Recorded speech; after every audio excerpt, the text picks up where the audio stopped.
ബിന്നിൽ കൂടി ചേർന്നുണ്ട് കൊച്ചിയിൽ നിന്നും. ബിന്നിൽ, ഗുഡ് മോർണിംഗ്. PS പ്രശാന്തിനെ കസ്റ്റഡിയിലെടുത്തിരിക്കുന്നു. ക്രൈംബ്രാഞ്ച് ഓഫീസിലേക്ക് ആണ് കസ്റ്റഡിയിലെടുത്ത് കൊണ്ടുപോയത്. ഈ കേസുമായി ബന്ധപ്പെട്ട വിവരങ്ങൾ എന്തൊക്കെയാണ്?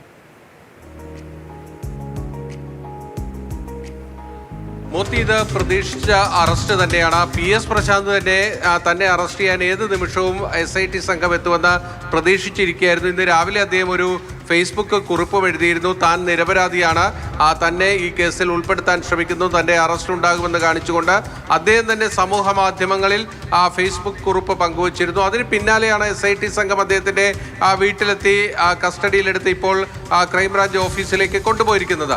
2 ആഴ്ച മുൻപ് തന്നെ SITയുടെ റിപ്പോർട്ടിൽ ഈ PS പ്രശാന്തും അന്നത്തെ ദേവസ്വം ബോർഡ് അംഗമായ അജികുമാറും ഈ കേസിൽ പ്രതികളാണ് എന്ന കാര്യം വ്യക്തമായിരുന്നു. അന്ന് മാതൃഭൂമി ന്യൂസാണ് ആ വാർത്ത ബ്രേക്ക് ചെയ്തത്. ഹൈക്കോടതിയിൽ അവർ സമർപ്പിച്ച റിപ്പോർട്ടിൽ ഈ 2025 സ്വർണ്ണപ്പാളികൾ വീണ്ടും അഴിച്ചെടുത്ത് സ്വർണം പൂശാൻ കൊണ്ടുപോയതിന് പിന്നിൽ അന്നത്തെ ദേവസ്വം ബോർഡിന് പങ്കുണ്ട് എന്നത് വ്യക്തമാക്കിയിരുന്നു. അതോടൊപ്പം തന്നെ അന്നത്തെ തിരുവാഭരണം കമ്മീഷണർ അടക്കമുള്ളവർക്ക് ഇതിൽ ബന്ധമുണ്ടെന്നും SIT കണ്ടെത്തിയിരുന്നു. 2025 സ്വർണം പൂശൽ 2019 സ്വർണം തട്ടിപ്പ് മറയ്ക്കാൻ വേണ്ടിയായിരുന്നു എന്നതാണ് കണ്ടെത്തൽ. അതായത് വിജയ് മല്യ സ്വർണം പൂശിയിരുന്നു, ആ സ്വർണം പൊതിഞ്ഞിരുന്നു. ആ സ്വർണം പൊതിഞ്ഞ ചെമ്പുപാളികൾ, ആ ചെമ്പുപാളികൾ 2019 അഴിച്ചെടുത്ത് കൊണ്ടുപോയി അതിലെ സ്വർണം ഊറ്റിയെടുക്കുകയാണ് ചെയ്തത്.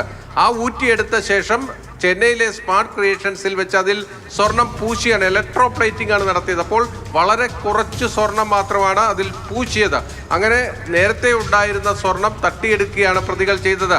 ആ 2019 നടത്തിയ സ്വർണം പൂശൽ വളരെ വേഗത്തിൽ തന്നെ അതിൻ്റെ തട്ടിപ്പ് പുറത്തേക്ക് വന്നു. അതിൻ്റെ ചെമ്പ് തെളിഞ്ഞു വന്നു. ആ പാളികളിൽ നിന്ന് നമ്മൾ നേരത്തെ സാധാരണ ഒരു പ്രയോഗമുണ്ട്, തട്ടിപ്പിൻ്റെ ചെമ്പ് തെളിയുക എന്ന് പറയുന്നത്. അങ്ങനെ ഇവിടുത്തെ തട്ടിപ്പിന്റെ ചെമ്പ് 1 വർഷം കൊണ്ട് തന്നെ തെളിഞ്ഞു വന്നു. 2020-21 ആയപ്പോൾ തന്നെ അതിന്റെ കാര്യങ്ങൾ കൃത്യമായി ആൾക്കാർക്ക് ബോധ്യപ്പെടുന്ന രീതിയിലേക്ക് വന്നു. അപ്പോൾ എങ്ങനെയെങ്കിലും അത് മറയ്ക്കാൻ വേണ്ടി വീണ്ടും ഈ പാളികൾ സ്വർണം പൂശാൻ തീരുമാനിക്കുന്നു. അതിനുവേണ്ടി ഉണ്ണികൃഷ്ണൻ പോറ്റിയും ആ തട്ടിപ്പിന്റെ ഭാഗമായിട്ടുണ്ടായിരുന്ന മറ്റുള്ള ആളുകളുമെല്ലാം ചേർന്നുകൊണ്ട് അതിനുവേണ്ടി വീണ്ടും പരിപാടികൾ ആസൂത്രണം ചെയ്യുന്നു. അങ്ങനെ ആസൂത്രണം ചെയ്ത് ഇവർ വീണ്ടും ആ സ്വർണ്ണപ്പാളികൾ അഴിച്ചു കൊണ്ടുപോകാനുള്ള നീക്കം നടത്തുന്നത് 2023 പുതിയ ദേവസ്വം ബോർഡ് PS പ്രശാന്തിന്റെ നേതൃത്വത്തിലുള്ള ബോർഡ് വന്ന ശേഷമാണ് അതിനുള്ള നീക്കങ്ങൾ തുടങ്ങുന്നത്. അങ്ങനെ ഉണ്ണികൃഷ്ണൻ പോറ്റി PS പ്രശാന്തുമായി അടുപ്പമുണ്ടാക്കുന്നു, ആ ബോർഡുമായി വലിയ അടുപ്പത്തിലേക്ക് വരുന്നുവെന്നാണ് SITയുടെ കണ്ടെത്തൽ.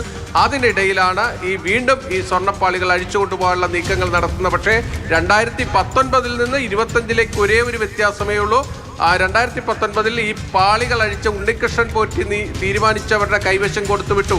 എങ്കിൽ ഇത്തവണ ദേവസ്വം ബോർഡ് 2025 ദേവസ്വം ബോർഡിന്റെ ഉദ്യോഗസ്ഥർ നേരിട്ടാണ് സ്മാർട്ട് ക്രിയേഷൻസിൽ കൊണ്ടുപോയത്. അവിടെ സ്വർണം നഷ്ടപ്പെട്ടിട്ടില്ല. പക്ഷേ 2019 സ്വർണ്ണ തട്ടിപ്പ് മറയ്ക്കാൻ വേണ്ടിയാണ് 2025 ഇവർ ഇതിന് കൂട്ടുനിന്നത് എന്നതാണ് കണ്ടെത്തൽ. അതിനുവേണ്ടി വ്യാജരേഖ ചമയ്ക്കലടക്കമുള്ള കാര്യങ്ങൾ ശ്രദ്ധിക്കണം.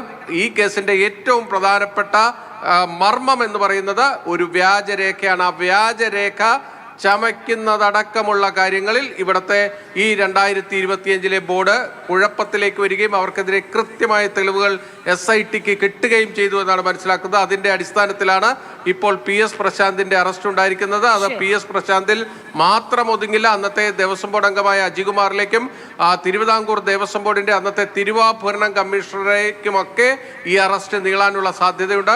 പുതിയ FIR ഉണ്ടായിരിക്കില്ല. 3700 എന്ന 2025 ക്രൈംബ്രാഞ്ച് രജിസ്റ്റർ ചെയ്ത അതേ FIR തന്നെ ആയിരിക്കും പുതിയ അറസ്റ്റുകൾ ഉണ്ടാകുക.